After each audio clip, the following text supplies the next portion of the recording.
প্রশাসনের সঙ্গে বৈঠকের পর সুনামগঞ্জে অনির্দিষ্টকালের কর্মবিরতি প্রত্যাহার করেছেন পরিবহন শ্রমিকরা।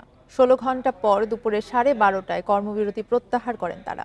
এরপরে সুনামগঞ্জের সঙ্গে সারা দেশের বাস চলাচল শুরু হয়।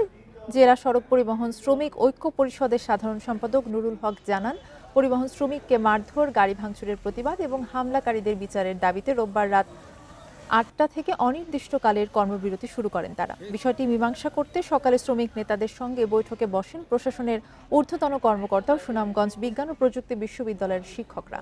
পরে ৩ দফা মেনে নেয়ার আশ্বাসে কর্মবিরতি প্রত্যাহার করেন তারা। এদিকে কর্মবিরতির কারণে পর্যটকদের পাশাপাশি দুর্ভোগে পড়েন সাধারণ যাত্রীরা।